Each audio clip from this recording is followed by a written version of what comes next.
saya sampaikan materi untuk pemanfaatan tool AI untuk membangun sebuah usaha baru, di mana AI itu eh, perkembangan teknologi saat ini sudah mulai pesat dan pengembangan di bidang teknologi artificial intelligence itu sudah merambah pada beberapa sektor, baik itu sektor pertanian, baik itu sektor pendidikan, baik itu sektor perusahaan, baik itu sektor dan pemerintahan dan semacamnya. Nah, untuk memulai usaha baru, saat ini menggunakan tool AI itu memang cukup bagus, sebagai tambahan bagi kita eh, ide apa yang akan kita ciptakan di dunia usaha. Terus kemudian kira-kira usaha itu akan berjalan maksimal atau tidak, atau usaha ini akan sesuai dengan keadaan dan situasi serta lokasi di suatu tempat yang berbeda-beda. Jadi ini pemanfaatan tool AI itu sudah banyak dimanfaatkan oleh perusahaan-perusahaan ataupun di lembaga-lembaga pendidikan. Nah, tool AI itu merupakan bantuan yang cerdas, sehingga apa yang kita tanyakan di sebuah apa yang kita tanyakan ke AI itu bisa dijawab oleh AI, dan bukan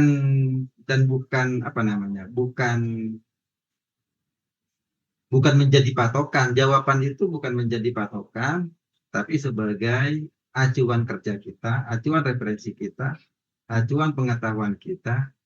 Karena tentunya AI itu bukan tidak mempunyai kelemahan, pasti ada sisi kelemahannya itu apa. Jadi AI itu bukan Tuhan, tapi jangan sampai mentuhankan AI, walaupun apa yang kita tanya melalui teknologi yang bermacam-macam variasi di bidang aplikasi AI itu bukan suatu jawaban yang harus diambil kita jadikan patokan, tapi sebagai referensi. Kalau benar itu diambil, kalau salah ya diambil. Nah, tool AI itu sebagai bantuan kita untuk menumbuhkan pengetahuan kita, untuk mengembangkan uh, wawasan kita, pengetahuan kita di bidang apa yang kita cari. Jadi AI dapat membantu menyelesaikan tugas-tugas dengan mudah dan cepat. AI itu juga dapat mengolah data dan memberikan solusi yang bermanfaat untuk memulai usaha baru. Tapi walaupun AI itu mempunyai jawaban, itu bukan suatu patokan yang harus kita ambil, tidak. Tapi bagaimana AI itu hanya sebagai alat bantu. Kita harus menyadari bahwa AI itu sebagai alat bantu saja. Kalau benar ya kita ambil, kalau salah ya jangan diambil. Kemudian dengan AI itu membangun usaha dengan adanya AI itu kita membangun usaha yang lebih efektif dan efisien. Jadi AI dapat membantu membangun ide usaha baru. Kira-kira kalau kita ada di lokasi Pamekasan, usaha apa yang kita akan kembangkan di Pamekasan? Tentunya AI itu bukan langsung menjawab secara spesifik yang ada di Pamekasan, tidak. Cuma hanya sebatas referensi. Oh, kira-kira kalau usaha ini layak tidak dikembangkan di Pamekasan. Kalau usaha ini patut tidak dikembangkan di Pamekasan. Kemudian AI itu membantu membuka ide baru, membuka wawasan kita untuk lebih kreatif untuk menumbuhkan ide baru yang lebih menarik sesuai dengan target pasar. AI juga dapat menganalisis data untuk memahami kebutuhan pasar dan menghasilkan produk yang diinginkan pasar. Jadi AI itu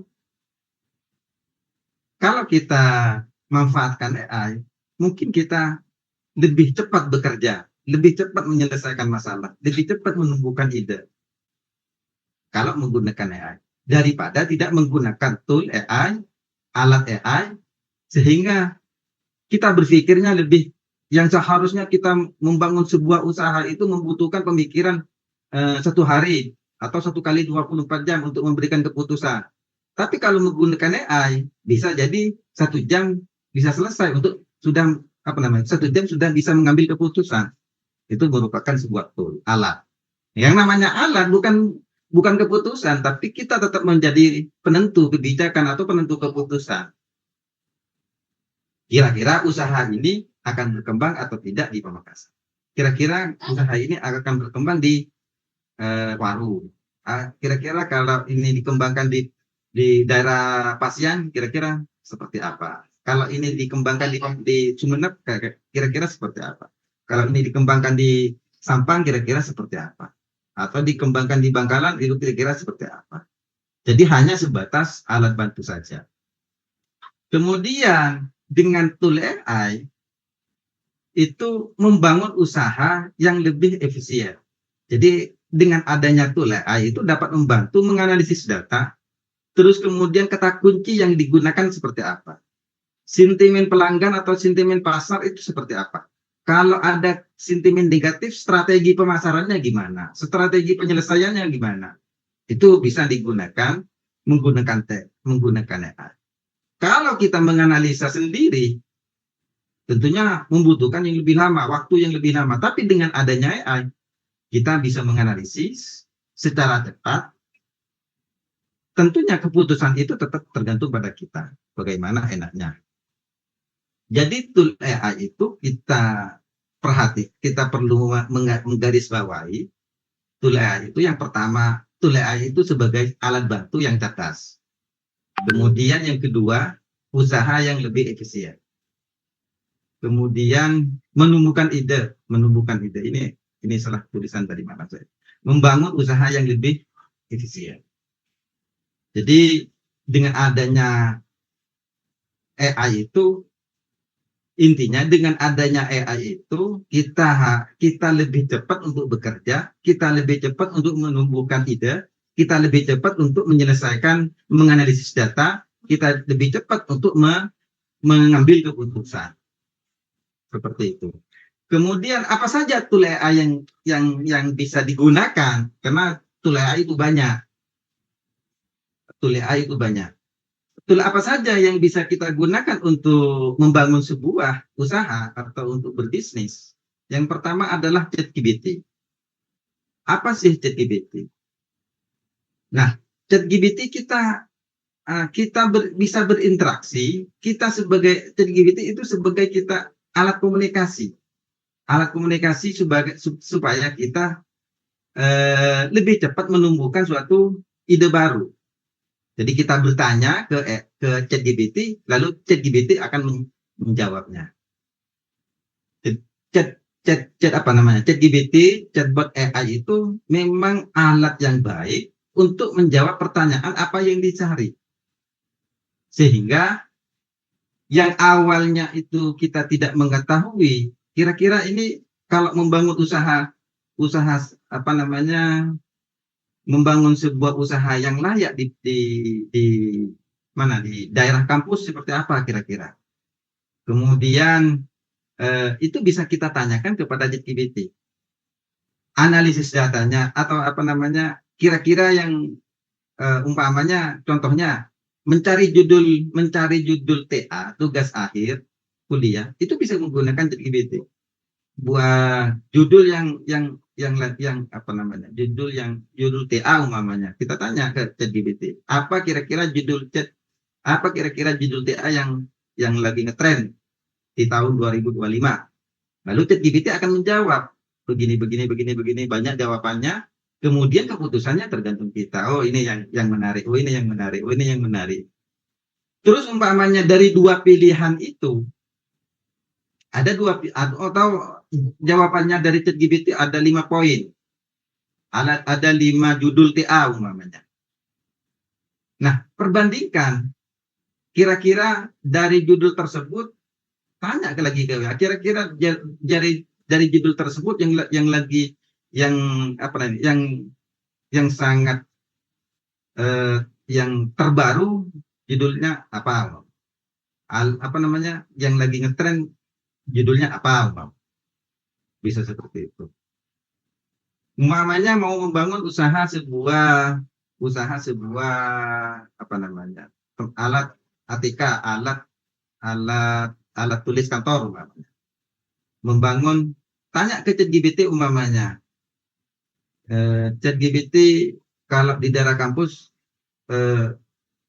membangun pertukuan alat kantor, alat tulis kantor itu layak apa tidak, lalu akan jawab dengan menganalisis datanya, dengan analisis pertimbangan-pertimbangannya, pertimbangan seperti apa udah.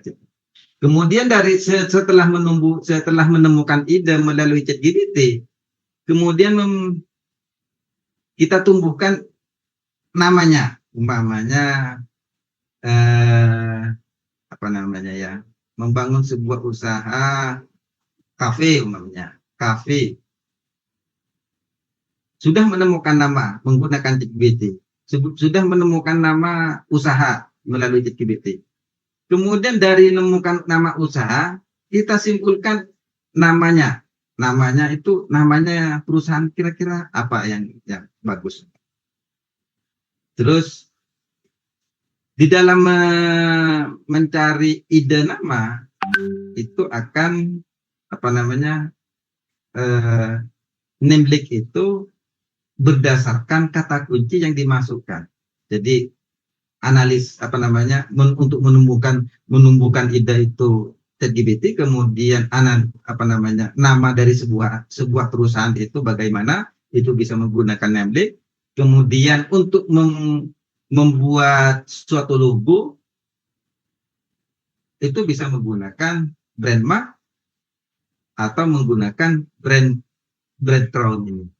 Jadi alat ini bisa digunakan, kedua-duanya alat ini bisa digunakan. Nah, kenapa ada dua ini? Kenapa ada dua brand menggunakan brand mark dan brand crown ini? Ini alat untuk membuat logo merek suatu perusahaan. Kemudian brand crown ini menyediakan logo yang berkualitas dan fitur kustomisasi. Nah, ini ada sedikit perbedaan. Sama-sama membuat logo, tapi ada sedikit perbedaan. Mungkin nanti bisa dipraktekkan di komputer kalian masing-masing. Kemudian setelah membuat logo, kemudian deskripsi dari sebuah logo atau bahkan dari sebuah produk, jadi membuat produk apa namanya produk apa kira-kira umpamanya sepatu atau batik umpamanya batik sepatu atau batik kopiah umpamanya, bisa menggunakan logo seperti ini. Kemudian dari logo itu setelah menentukan logo, kemudian bisa menggunakan aplikasi, bisa kita buat aplikasinya, kira-kira aplikasi yang akan dibangun seperti apa. Nah, semua tool ini, semua alat tambahan ini, semua alat-alat tambahan seperti ini bisa gunakan sebagai bentuk inspirasi kita, sebagai bentuk untuk menumbuhkan wawasan kita, membangun sebuah usaha, mulai dari idenya seperti apa, kemudian mulai dari bentuk bisnisnya seperti apa, kemudian dari setelah menemukan bentuk bisnis, ide yang idenya seperti apa bisnisnya seperti apa kira-kira yang layak, kemudian kita cari namanya, kemudian kita membuat logonya, kemudian kita membuat aplikasinya.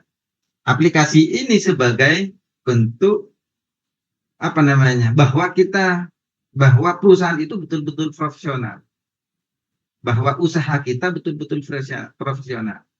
Nah, aplikasi ini tentunya eh, kita itu harus apa namanya, tidak semerta-merta langsung jadi, tidak, tapi kita bisa mengeditnya, namanya kita edit, kemudian isinya kita edit, atau tata letaknya kita edit. Nah, alat yang terakhir ini, tool AI yang terakhir ini, apa namanya, bisa kita langsung view, bisa melihatnya tampilan kalau dalam bentuk smart, di dalam ditampilkan dalam sebuah perangkat smartphone seperti apa hasilnya, kalau dalam bentuk desktop seperti apa hasilnya. Itu jadi alat yang bisa kita gunakan, tool yang bisa kita gunakan untuk membangun sebuah usaha. Yang pertama, kita menggunakan ChatGPT sebagai apa namanya ya, ChatGPT sebagai teman komunikasi kita, teman curhat kita. Kira-kira kalau saya punya produk ini dikembangkan di Jawa Timur, kira-kira seperti apa? Kalau saya mau, atau tidak punya produk sama sekali, membangun sebuah usaha di Makassar atau di Jawa Timur, kira-kira bagaimana? Nah, kemudian Nemlik ini untuk membangun sebuah ide namanya kira-kira seperti apa.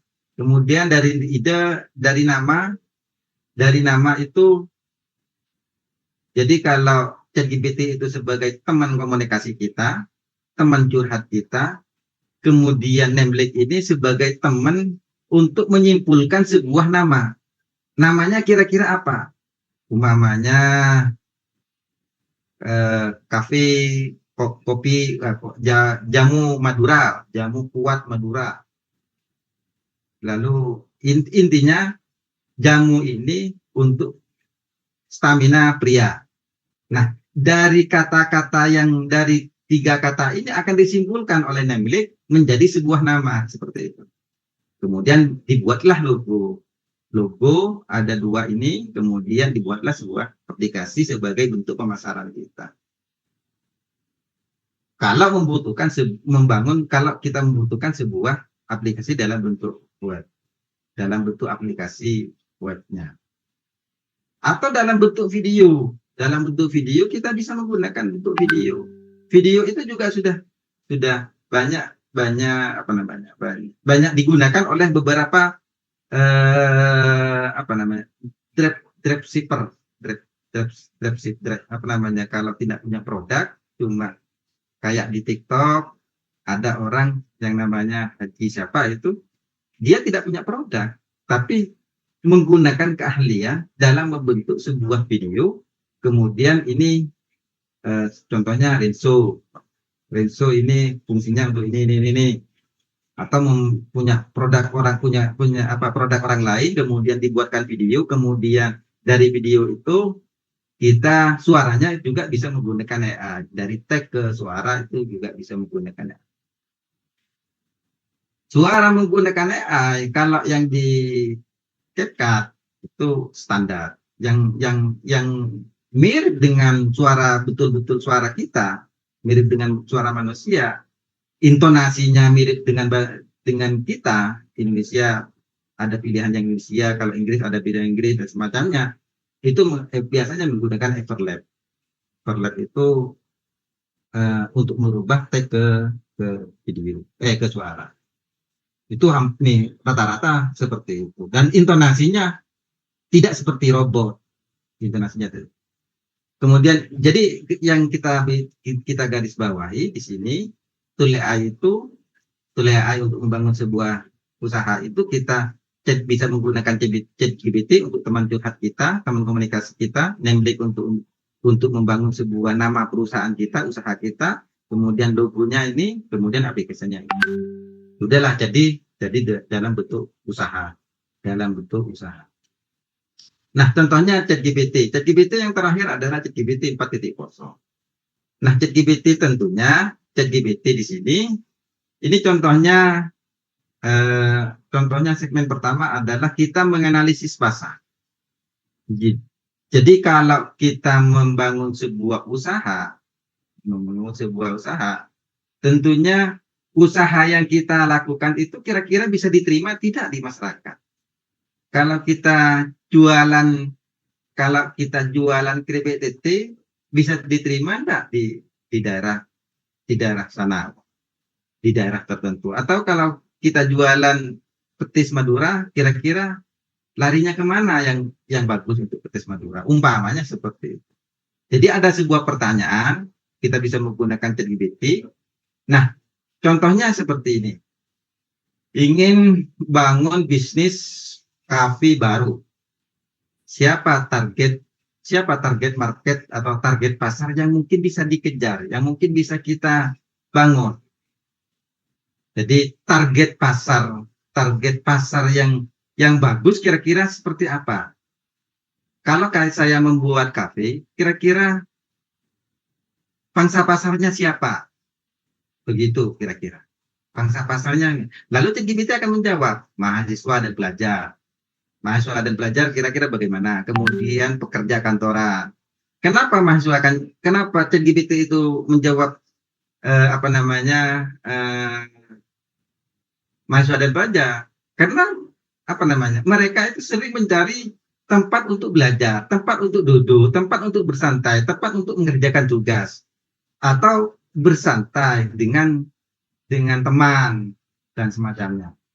Kemudian pekerja kantoran, kemudian komunikasi lokal, kemudian wisatawan, kemudian penggemar kopi, kemudian digital digital nomad atau freelancer, kemudian pecinta makanan sehat. Ini ada beberapa jawaban dari ChatGPT dengan analisanya. Kenapa mengeluarkan ini, analisanya seperti ini? Kenapa menjawab pekerja kantoran, analisanya seperti ini? Bukan hanya menjawab mahasiswa atau pelajar, atau kemudian nomor 2 adalah pekerja kantoran, tapi dengan beberapa alasannya. Ada jawaban konkret dengan alasannya. Nah, itu merupakan yang pertama yang kita bangun adalah eksplorasi pangsa pasarnya. Pangsa pasarnya kira-kira bagaimana? Kemudian jadi ada mahasiswa, ada pekerja kantoran, ada komunikasi lokal, ada wisatawan, ada penggemar kopi, kemudian ada digital nomad, kemudian ada freelancer, kemudian ada pecinta makanan sehat.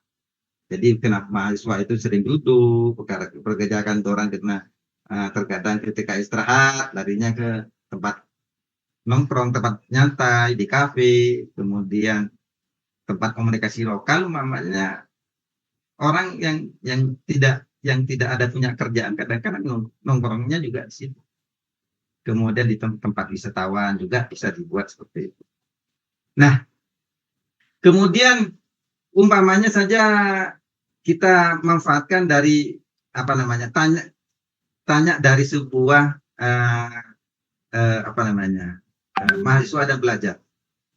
Nah, apa yang dicari mahasiswa dari sebuah kafe? Kenapa mahasiswa itu sering ke tempat kafe? Alasannya seperti ini. Jadi alasannya seperti ini karena mencari suasana nyaman, kemudian harganya di tempat itu harganya murah, kemudian membutuhkan koneksi internet, kemudian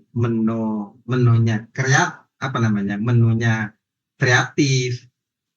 Jadi ini perlu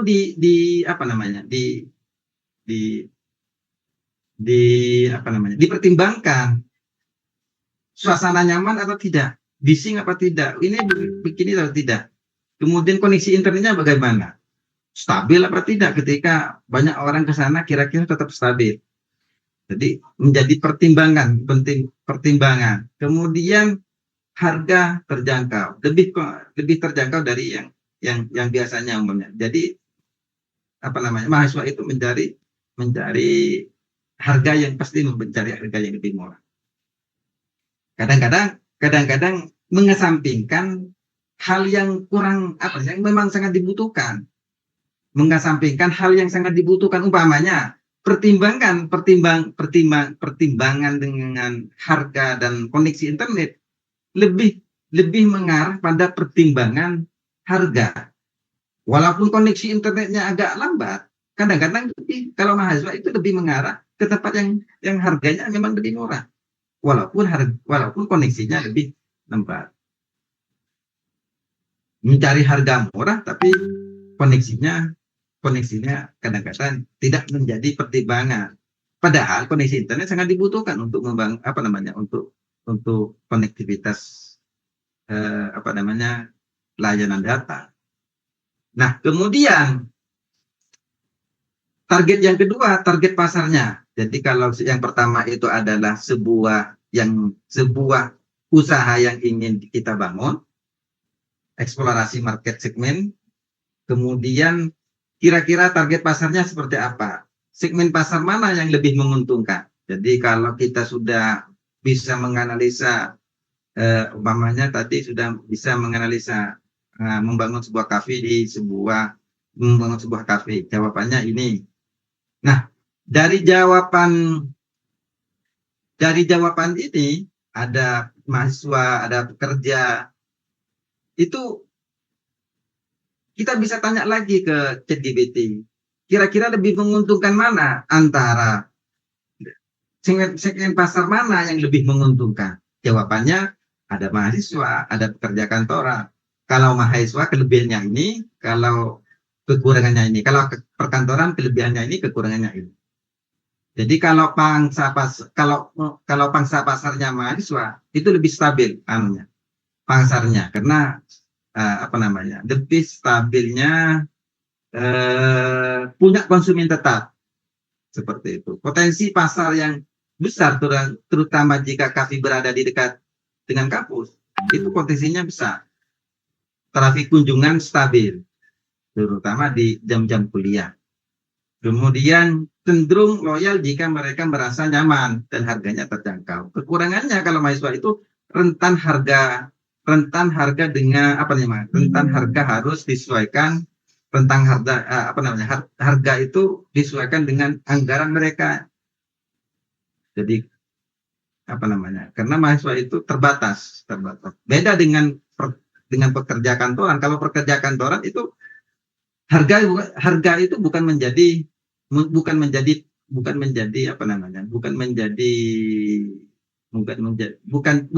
tidak dipertimbangkan, tapi menjadi pertimbangan, cuma bukan di nomor satukan, bukan seperti itu. Kemudian jadi kalau pekerja kantoran ya seperti ini, cenderung untuk membeli dengan harga lebih tinggi karena mereka memiliki daya beli yang lebih besar. Beda dengan mahasiswa, potensi untuk menjadi pelanggan tetap di kafe berada di lokasi strategis, bisa mengendalikan acara-acara kecil seperti meeting dan semacamnya. Kekurangannya, trafik cenderung padat pada jam tertentu seperti makan siang, kemudian setelah jam kerja. Ekspektasi kualitas dan layanan bisa lebih tinggi, memerlukan investasi dalam kenyamanan dan menu yang lebih beragam. Itu kalau pekerja kantoran. Jadi lebih mengutamakan kenyamanan lokasinya kira-kira seperti apa, seperti itu. Kalau wisatawan seperti ini. Nah, di akhir itu kalau ChatGPT memberikan kesimpulannya, pekerja kantoran mungkin menjadi segmen yang lebih menguntungkan dalam hal pendapatan per pelanggan. Karena mereka cenderung memiliki daya beli yang lebih tinggi dan bersedia membayar lebih untuk kenyamanan dan kualitas. Kemudian sedangkan mahasiswa, kalau mahasiswa itu menawarkan potensi volume yang lebih tinggi dan loyalitas, namun margin per penjualan itu mungkin lebih rendah.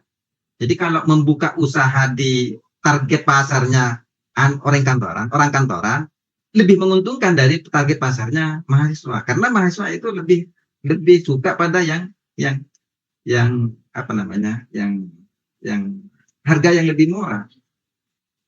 Nah, kemudian wisatawan dapat memberikan margin lebih tinggi, apa yang tinggi, tapi trafiknya bisa tidak stabil. Kenapa? Karena hanya hari-hari libur saja kalau wisatawan.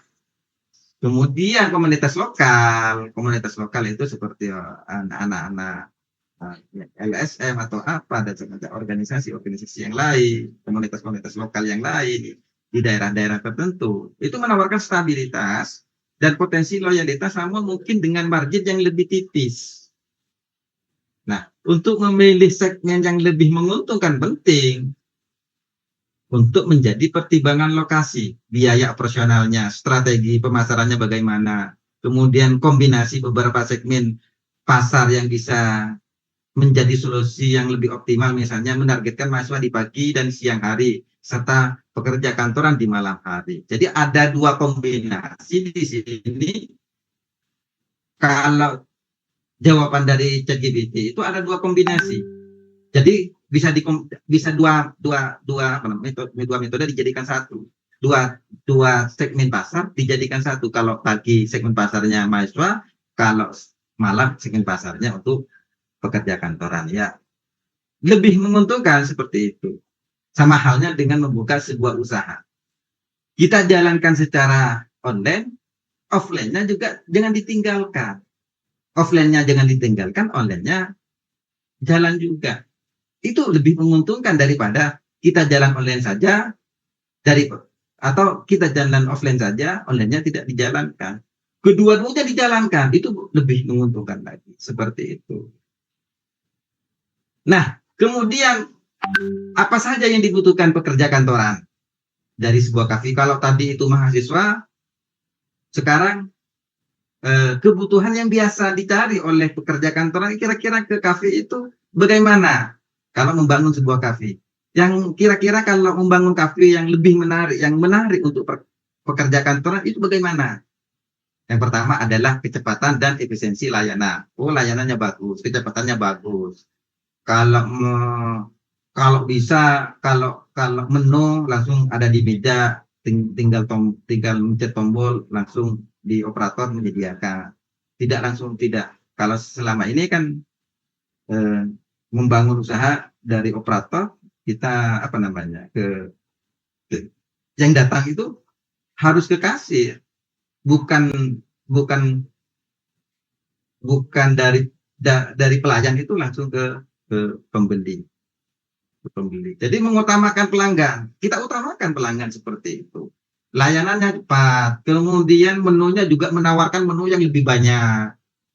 Karena pekerja kantoran ini seleranya tentu tidak sama dengan selera mahasiswa. Jadi di samping menunya bervariatif, juga berkualitas. Kemudian suasananya nyaman dan profesional. Nah, kemudian fasilitas kerjanya, lokasi strategis dekat kantor pekerja kantoran itu cenderung memilih kafe yang berada di dekat dengan tempat kerja. Kemudian akses mudah dan tempat parkirnya juga lumayan nyaman atau cukup. Kemudian jam operasionalnya yang sangat fleksibel, buka pagi hari, buka siang malam hari.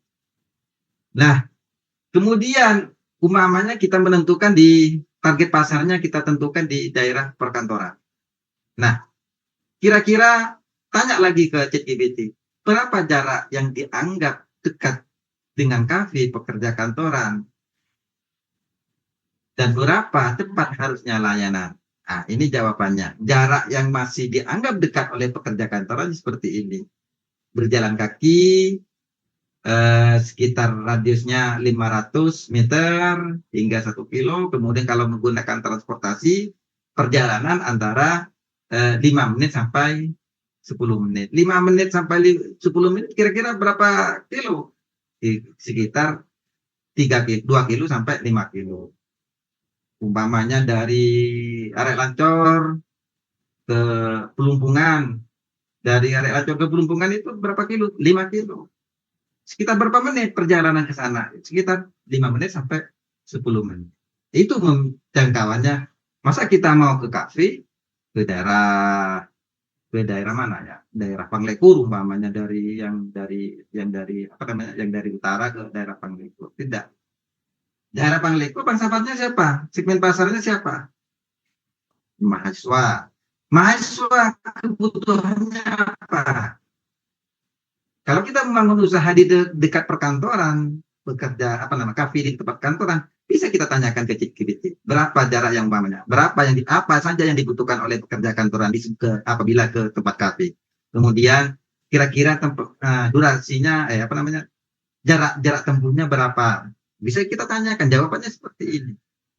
Nah, kemudian dari setelah menemukan gagasan, tentunya setelah menemukan gagasan yang akan kita buka usahanya seperti apa, baik kafe, baik maupun lainnya, kita bisa menggunakan eksplorasi nama brandnya, eksplorasi nama brandnya, eksplorasi nama brandnya itu bisa menggunakan namelake.com. Nah, ini contohnya namelake.com. Namelake.com itu sudah lumayan bagus, loginnya juga lumayan bagus. Kita bisa menggunakan menggunakan apa namanya, akun akun Google. Jadi akun Google, login menggunakan akun Google, sudah tidak usah repot-repot membuat akun lagi, cukup akun Google disinkronkan dengan Namelake. Seperti itu. Nah, setelah login akan masuk seperti ini. Name style-nya, randomnya, kemudian brand infonya seperti ini. Jadi kalau kopi, kata kuncinya kopi, nama deskripsinya seperti ini. Pahamnya di create. Setelah di create akan muncul seperti ini. Kopion, kira-kira seperti ini. Artinya nama perusahaan, nama toko itu bisa menggunakan apa yang direkomendasikan jawaban dari Tule AI itu. Opati, atau Kopiteria.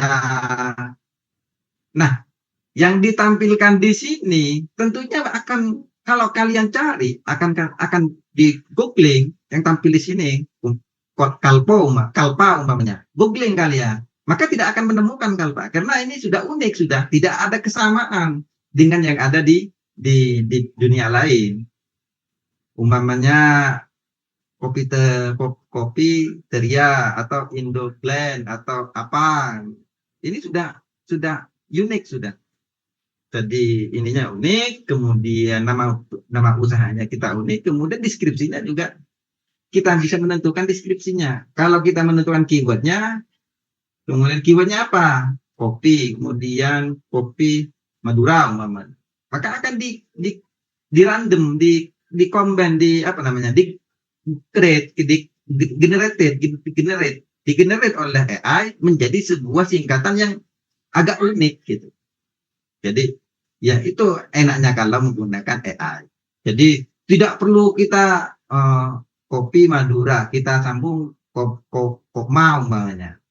Kita sambung sendiri dengan nama Kokma. Hanya kita pemikiran itu, dipikir lagi, kira-kira kalau disambung ini, dijadikan satu nama ini, kira-kira kopi Madura apa gini. Jadi kita membutuhkan yang lama. Kalau sudah tampil seperti ini, tinggal milih, di scroll ke bawah banyak pilihan-pilihan nama itu sudah. Setelah menentukan nama, kita menentukan eksplorasi apa namanya, brand, logonya kira-kira bagaimana yang pas ini. Jadi proses pembuatan logo itu bisa menggunakan brand mark, kemudian brandcrown.com. Jadi kita bisa mempraktekkan nanti di situ. Ini kalau brand logo. Jadi loginnya juga bisa menggunakan apa namanya, Google juga. Jadi ini apa namanya, keywordnya apa, kemudian description-nya apa, seperti itu. Kemudian setelah menemukan sebuah nama apa namanya, kalau menggunakan brand apa namanya brand mark ini brand mark, brand name-nya seperti apa kira-kira, kemudian keywordnya seperti apa, kemudian kombinasi warnanya ini. Kira-kira kalau menggunakan ada kata Maduranya umpamanya, enaknya kombinasi warnanya adalah merah, karena ciri khas Madura itu merah dan putih, sakera, ciri khasnya sakera. Jadi kombinasinya warnanya merah. Kombinasi merah itu bisa mendominasi dari sebuah brand tadi. Oh, dominasinya merah, yang lain tidak mendominasi umpamanya. Jadi merah yang didominasi. Atau berdasarkan warna kesukaan kalian. Oh, kesukaan saya warnanya biru. Nah, kita kita bisa menggunakan warna kesukaan. Tidak perlu menggunakan berdasarkan lokasi, tapi berdasarkan apa namanya warna kesukaan. Jadi kita milih warna-warnanya di sini. Nah, setelah itu ini seperti ini. Jadi kopi Madura, kopi khas Madura. Ini hanya sebatas contoh. Kita bisa apa namanya eksplorasi sendiri dengan tool AI sendiri nanti. Nah, ini hanya sebatas contoh saja. Nah, kemudian ini lengkap dengan ininya sudah dibuatkan brandnya, dibuatkan tasnya.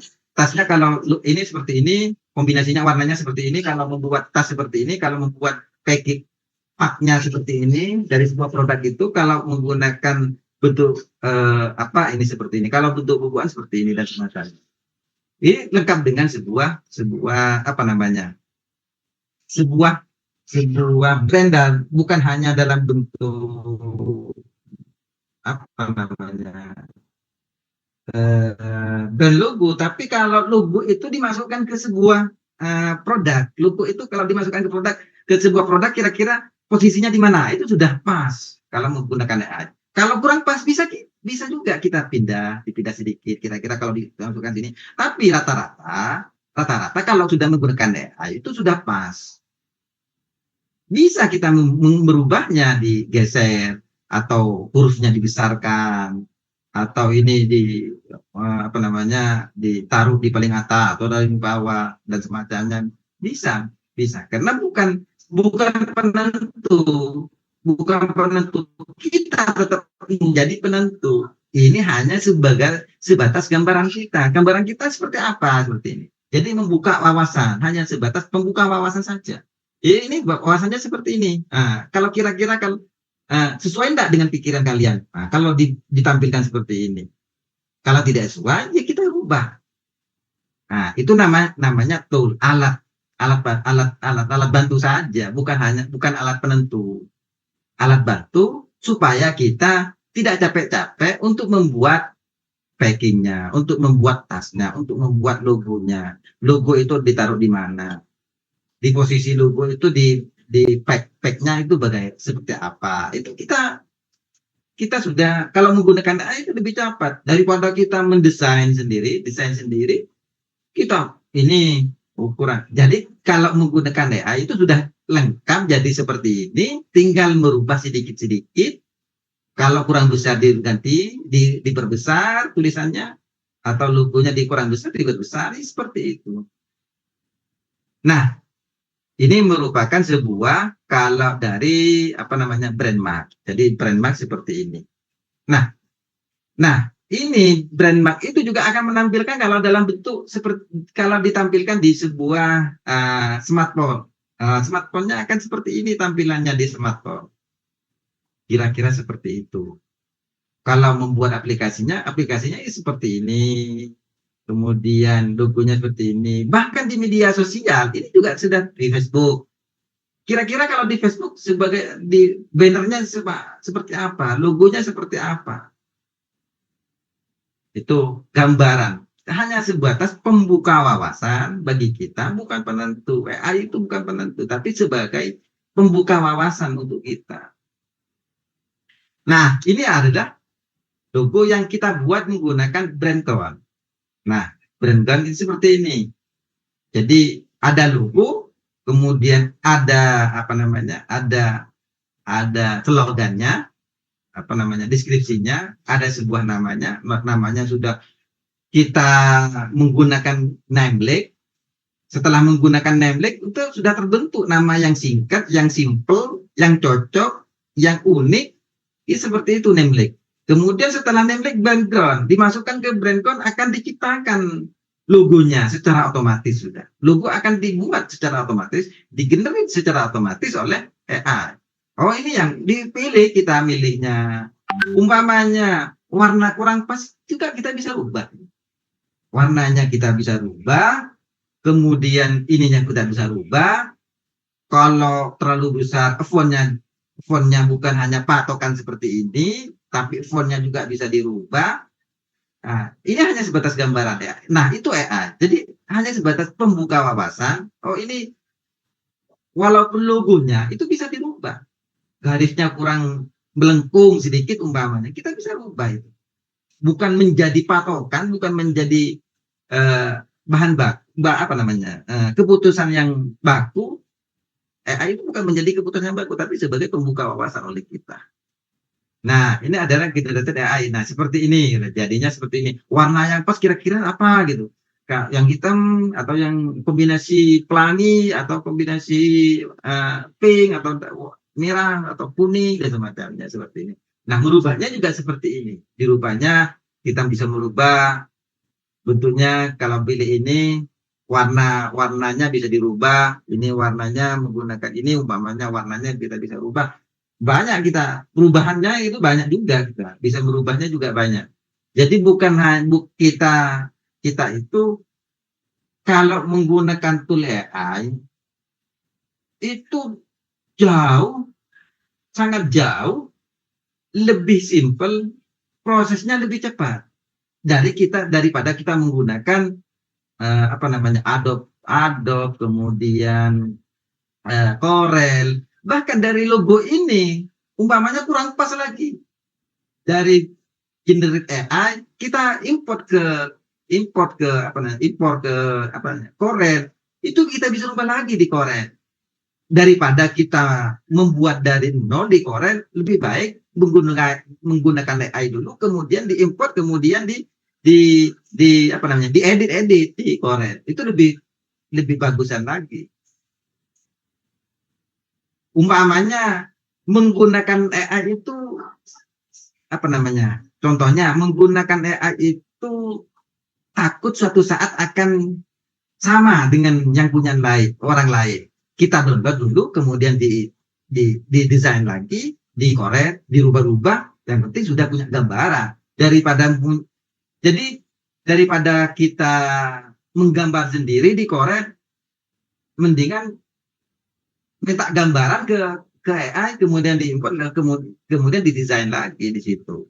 Seperti itu. Jadi kita menggunakan waktu semaksimal mungkin sudah, daripada kita membuat dari nol ini begini.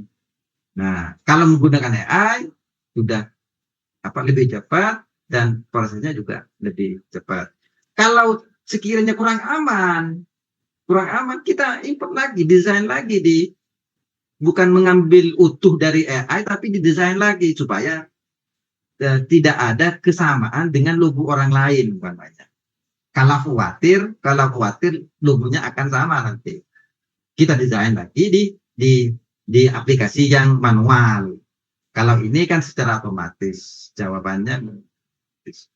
Dan banyak, bukan hanya usaha di bidang perusahaan seperti ini, tapi usaha-usaha seperti kreator YouTube itu sudah banyak menggunakan AI, mulai dari gambar, mulai dari suaranya, tinggal ngetik atau tinggal copy paste di blognya orang, kemudian disuruh baca ke AI, terus gambarnya yang sesuai dengan gambar, itu banyak menguntungkan. Bahkan ada teman saya yang di Pamekasan itu hampir 6 juta membuat konten Islami menggunakan AI 6 juta per bulan. Mulai dari create gambarnya, attack-nya ngambil di blog-blognya orang atau di situsnya NU atau dan semacamnya, tinggal disuruh baca ke AI, gambarnya disesuaikan dengan kontennya. Kontennya mencari di mana? Di AI juga. Sudah dapat 6 juta dari AI seperti itu. Jadi memang dewasa ini zaman sekarang ini kita adu kreatif, bukan adu apa ya. Kita adu kreatif supaya kita bisa berkembang gitu. Seperti itu. Kemudian model bisnis berkelanjutan, tentunya model bisnis berkelanjutan itu dari layanan dan tanggung jawab. Bukan hanya kita menjual produk, tapi layanannya bagus. Setelah ternyata di perjalanan ada hal-hal yang tidak diinginkan, kemudian nyampe ke orangnya produknya cacat, kurang bertanggung jawab. Jadi mungkin ini ada layanan bagus, tanggung jawabnya juga bagus. Jadi ada layanan itu utama memang, tapi tanggung jawabnya juga lebih utama lagi tanggung jawab. Nah, selain layanan bagus, juga tanggung jawabnya juga harus bagus. Nah, ini gimana cara menggunakan aplikasi setelah kita menemukan ide, setelah kita menemukan ide menggunakan ChatGPT, kemudian menggabungkan ide itu, kita mencari ide di ChatGPT, setelah menemukan idenya, kita buat nama perusahaannya menggunakan Namely, kemudian kita membuat logonya dari brand mark atau brand crown, kemudian membuat aplikasinya. Aplikasinya seperti ini. Bisa menggunakan aplikasi seperti ini, SnakePay, Creator Software, Build. Nah, ini kita bisa menggunakan seperti ini. Jadi kita bisa create sendiri nanti, tinggal merubah-rubahnya. Oh, ini rubahnya seperti ini, kopi khas Madura seperti ini, kontennya welcome business dan semacamnya, dirubah bahasa Indonesia. Kemudian pilihan tampilan juga ada dua di sini, ada berbasis smartphone, ada berbasis desktop. Karena sekarang itu banyak aplikasi yang berbasis desktop, tapi tidak, ketika digunakan di smartphone kocar-kacir menu-menunya sembarang semprautan menunya, tampilannya semprautan. Jadi sudah bisa mengira kita kalau bentuk tampilan menggunakan smartphone seperti ini, kalau menggunakan desktop seperti ini, sudah mengira-ngira tampilannya seperti ini. Kalau menggunakan smartphone seperti ini, kalau menggunakan desktop komputer seperti ini, sudah mengira-ngira jadinya seperti apa gitu. Kemudian dari sebuah aplikasi ini, tentunya kita bukan barang baku ini, tapi kita bisa merubahnya, warnanya, fontnya, logonya dan semacamnya. Ini kita bisa rubah dan sesuai keinginan kita. Keinginan kita seperti apa? Seperti itu. Nah, mungkin ini sudah 1 jam lebih kita 1 jam 14 menit saya menyampaikan. Mungkin prakteknya apa, langsung praktek sekarang atau kita praktek sendiri nanti. Kalau mau praktek sekarang, belum saya close yang tadi, yang saya buat ini memang belum ditutup. Coba saya share screen. Nah, ini share screen ini kelihatan ya, yang ini. Iya Pak, kelihatan sudah Pak. Kelihatan. Oh, ini WA juga kelihatan ini ya. WA ditutup. Iya Pak, WA-nya masuk Pak. Nah, ini jadi ini alat sebuah curhat kita ke ChatGPT. Kemudian ini adalah sebuah nama bagaimana kita membangun sebuah perusahaan.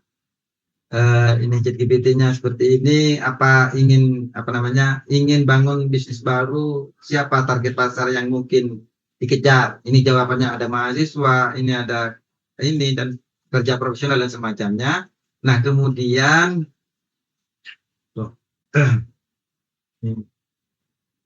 yang ini adalah sebuah Namely. Namely itu setelah menemukan ide, ya kita gabungkan di sini, template, kita praktekkan sendiri. Ini ada ini seperti ini. Kemudian ini prosesnya seperti ini. Ini adalah sebuah proses generate new word. Nah, akan tampil pilihan-pilihan nanti seperti apa pilihannya ini. Kan sudah beda dengan yang saya tampilkan tadi karena ini generate lagi. Kalau yang tadi hasil screenshot yang tadi yang saya buat atau kemarin yang saya buat, bukan tadi, kemarin yang saya buat, ini tinggal memang saya siapkan, tidak saya buka, tidak saya tutup. Ini untuk membuka wawasan kalian supaya kalian bisa tersentuh dengan adanya AI. AI itu bukan barang yang menakutkan, tapi menghibur bagi kita gitu. Ya, ini ada Dinda, ada Madura Plan, ada ini dan semacamnya. Tergantung bagaimana kita mau mengambilnya. Nah, ini juga Nyologo. Nah, kita umpamanya ketik Nyologo, sekarang kita batik umpamanya, sepatu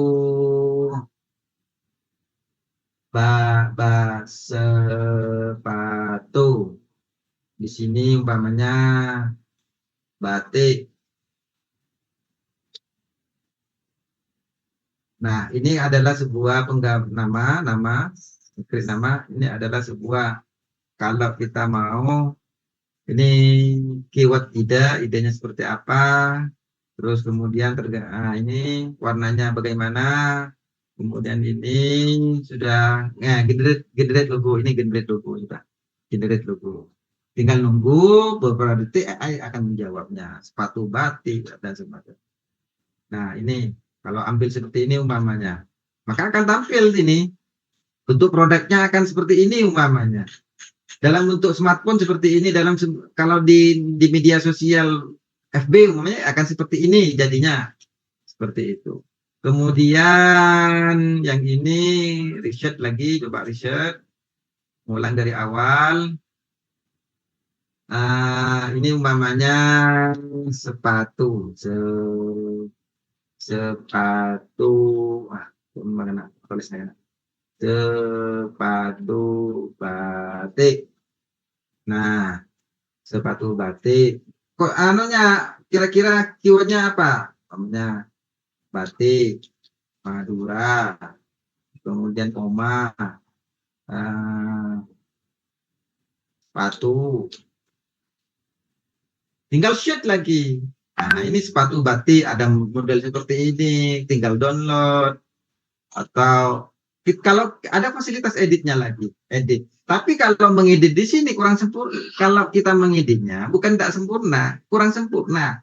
Kalau ngeditnya di sini, ya sesuai ini, sesuai yang ada, yang sudah ada di gambar ini. Tapi kalau mau lebih wah lagi, bisa menggunakan edit, menggunakan ya yang lebih pro lagi, yang lebih pro.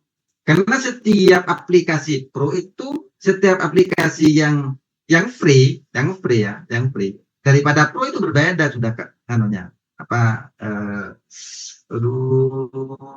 menu-menunya, ada menu yang dikunci, ada menu yang di apa, yang free. Jadi menunya akan berbeda yang pro dengan yang free. Sama halnya dengan membuat apa namanya video umpamanya. Video menggunakan CapCut yang pro dengan yang free itu akan berbeda. Tinggal downloadnya. Kemudian aplikasinya seperti ini. Tinggal nge-save-nya. Ini mau merubah pun juga bisa di sini, merubah kata-katanya, kemudian apa namanya dalam bentuk apa namanya ini ya, dalam bentuk smartphone, apa namanya, Android yang dibuka menggunakan aplikasi Android ya. Dibuka menggunakan HP ya seperti ini. Dibuka menggunakan aplikasi desktop ya seperti ini. Mungkin ini Bu Tanti yang dapat saya sampaikan.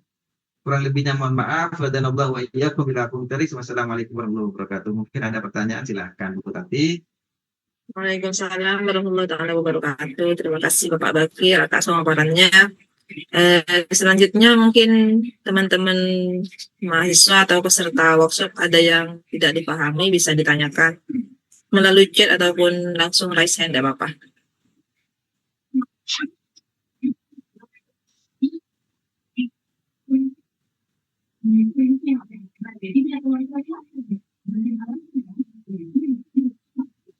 Ya baik, Taufikur Rahman, silahkan jika ada yang ditanyakan.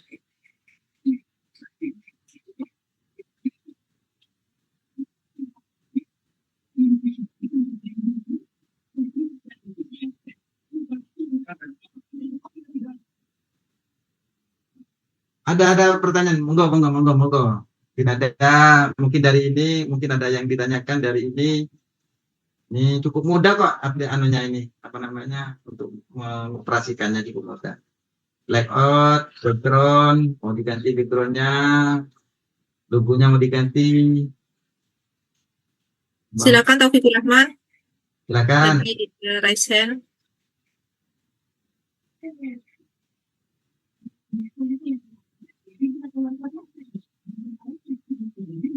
Tidak bisa on mic sebentar.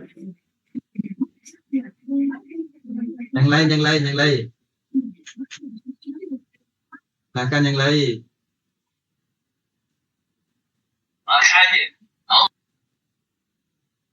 Silakan Taufikur Rahman. Izin bertanya Bapak. Ya, Ya. silakan. Tapi ini kan tool AI untuk memulai usaha. Nah, kalau saya simpulkan itu secara lebih dalamnya itu memanfaatkan AI untuk memulai usaha gitu. Nah, pertanyaan saya itu bagaimana AI dapat membantu mengidentifikasi dan memprediksi kebutuhan keterampilan yang dibutuhkan untuk memulai usaha seperti itu, Pak. Kan kadang kita punya ide tapi nggak tahu arahnya gitu, Pak, jalannya. Nah, untuk pertanyaan yang kedua, bagaimana AI dapat digunakan untuk mendukung pelatihan dan pengembangan keterampilan tersebut bagi pengguna seperti itu. Karena kita kadang nggak tahu cara ekspornya gitu, Pak. Atau lain-lain seperti itu. Sudah? Sudah, Pak. Oke. Yang lainnya? Ada Pak, Nggak ada. ada. Saya Pak mau tanya Pak. Oke, silakan. Ya, apakah kita perlu Pak mempertimbangkan vendor atau penyedia layanan AI Pak? Kan layanan AI ini sekarang sudah banyak Pak. Ya. Ya, hanya itu Pak pertanyaan saya Pak. Terima kasih Pak. Oke, ada lagi? Mungkin Pak Bakar dijawab satu persatu dulu Pak, biar tidak tertimpa perbedaan Pak. Oke, pertanyaan yang pertama tadi itu mengenai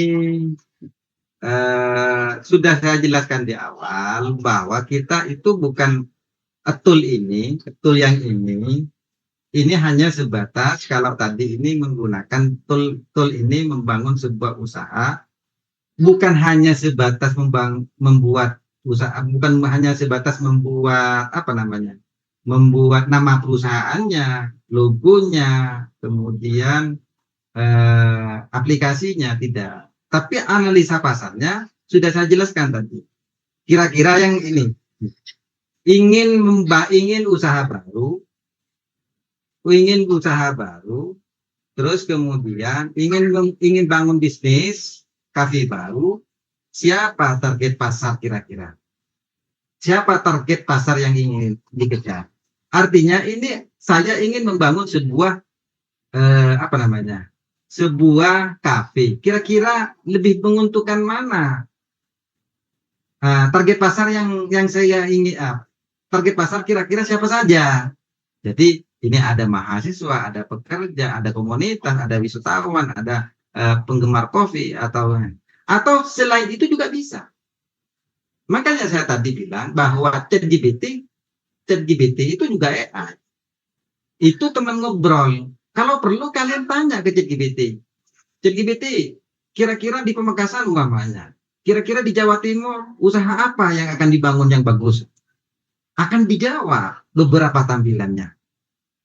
Umpamanya sekarang saya contohkan di sini itu ChatGPT-nya. Makanya teman ngobrol itu. Kalau tadi yang tadi itu kan sudah meranah pada sebuah membuat aplikasinya. Nih, ini kelihatan ini ya, yang ChatGPT ini. Belum, Pak. Belum, coba saya share ya. Mana share? Wah, ini. ChatGPT ini teman ngobrol kita. Kira-kira akan membangun usaha umpamanya. Saya ingin membangun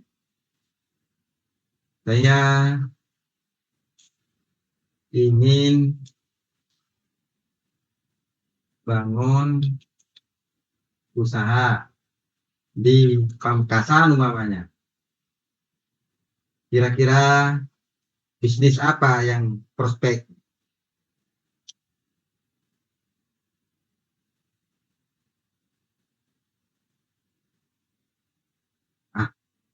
Sudah ditutup ini.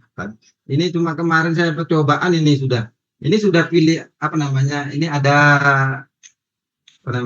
ada batasnya ini. Ada batas penggunaan. Jadi harus pro. Jadi ChatGPT kalau pro ya tentunya akan lebih berbeda ini. Nah, ini adalah ChatGPT. Kemudian kalau umpamanya di WA itu contohnya, tapi agak berbeda jawabannya dengan di WA itu. Di WA itu agak berbeda jawabannya, tapi sama. Anunya sama.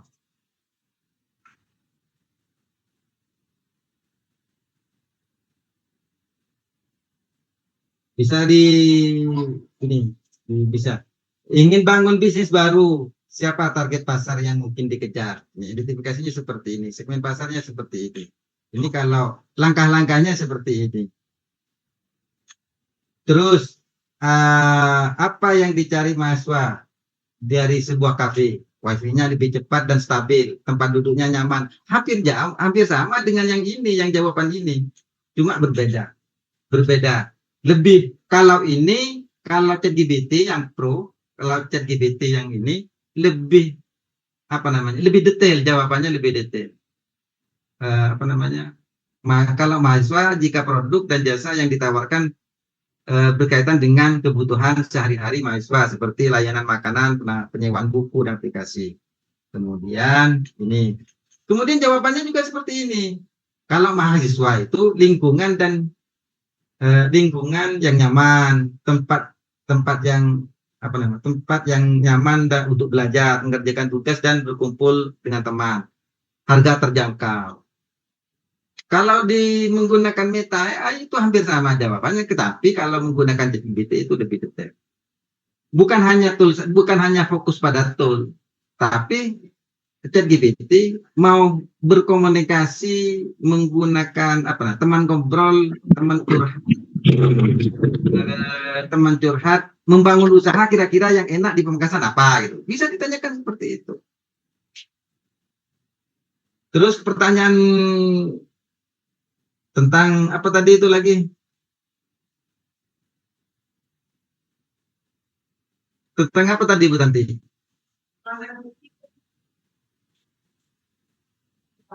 Ada 2 pertanyaan kan? Iya. Tadi itu. Mungkin dijelaskan lagi Bapak Royhan. Oh iya, Mbak.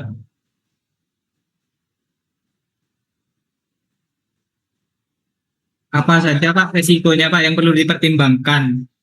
Karena menggunakan AI ini kan sudah banyak Pak perkembangannya. Yang ini pertanyaan yang Taufik yang beda lagi, yang Rehan beda lagi.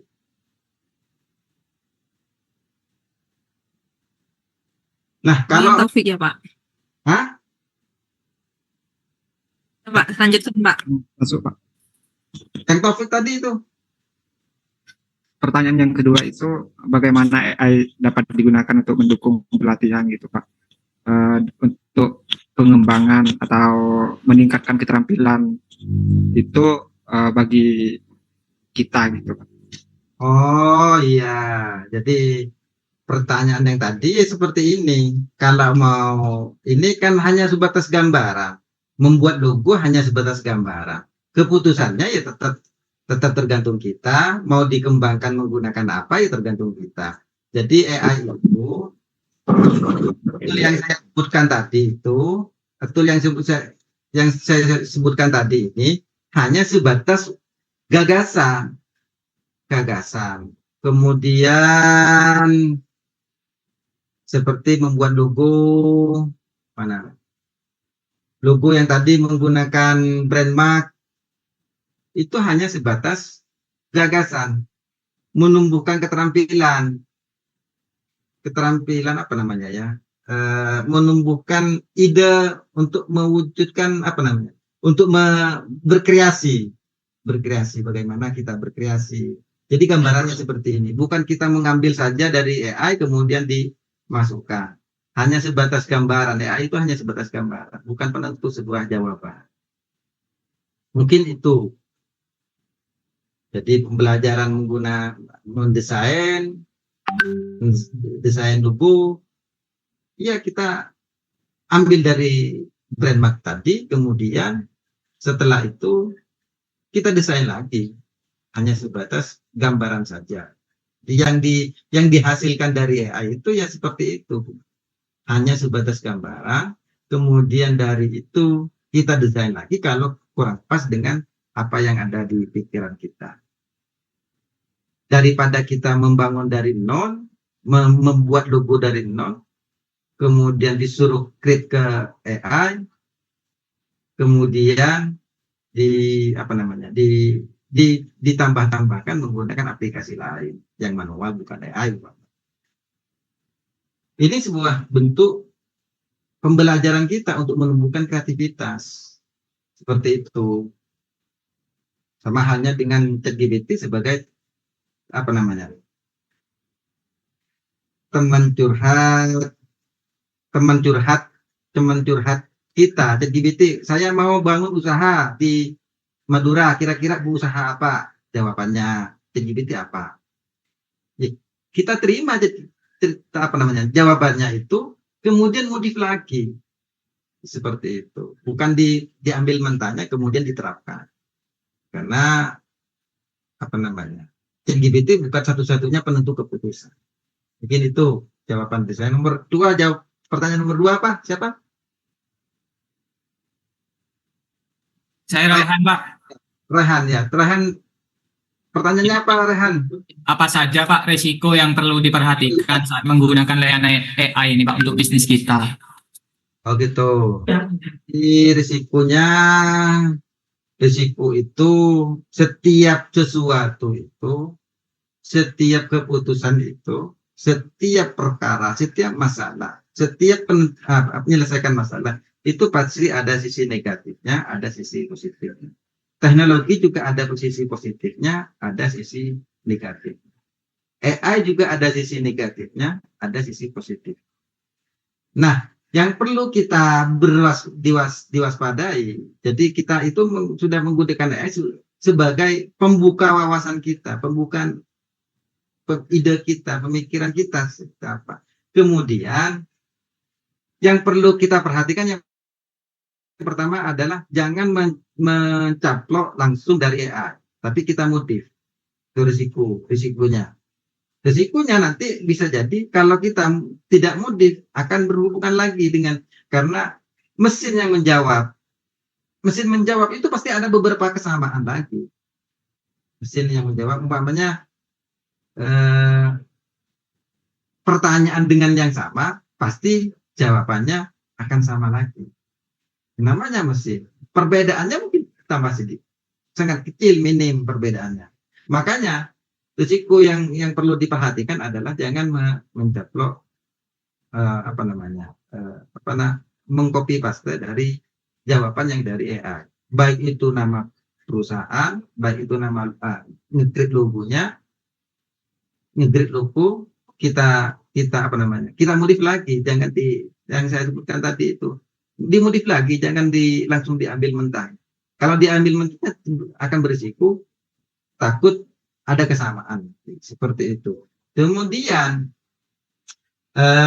itu dari sisi negatifnya yang seperti itu. Jadi yang pertama adalah jangan mengambil mentah dari sebuah hasil yang ada di AI. Kemudian kalau dari risiko risiko lain sepertinya tidak ada. karena apa namanya, AI itu hanya sebatas pembuka wawasan kita sebagai pembuka pemikiran kita. Jangan, kalau dari apa namanya, risiko apa ya, kalau dari risiko data yang lain, saya kira umpamanya login menggunakan apa namanya, login menggunakan akun Google. Akun Google itu kan penting bagi kita. Kemudian login menggunakan akun Google. Lalu ada pembuat AI, ada pembuat aplikasi AI, kemudian tanggung jawab dari pembuat itu apa namanya,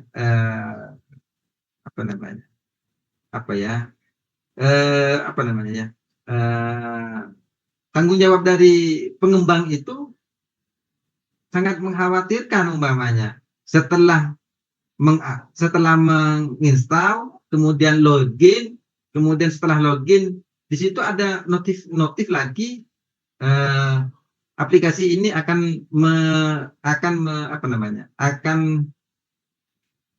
mengakses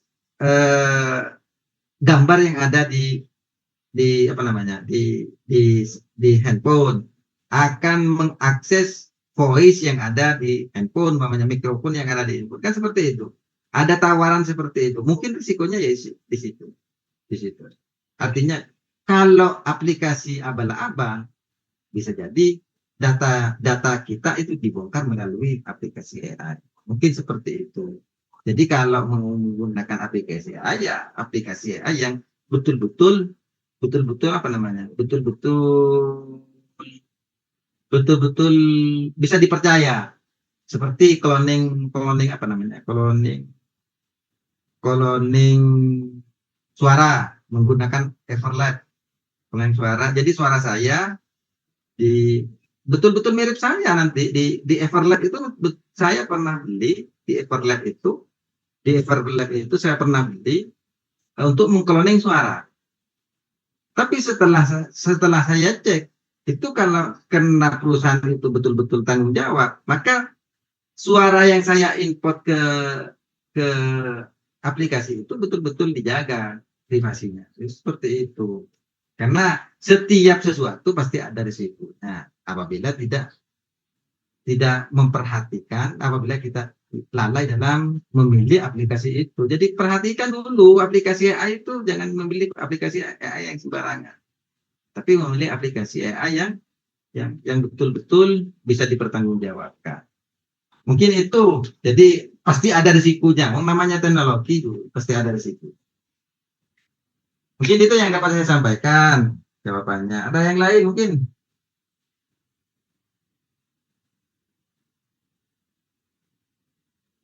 Mungkin masih ada yang lain. Gak ada ya? Kalau gak ada ditutup sudah. Ya, sepertinya sudah tidak ada, Bapak. Sudah jam 9 soalnya.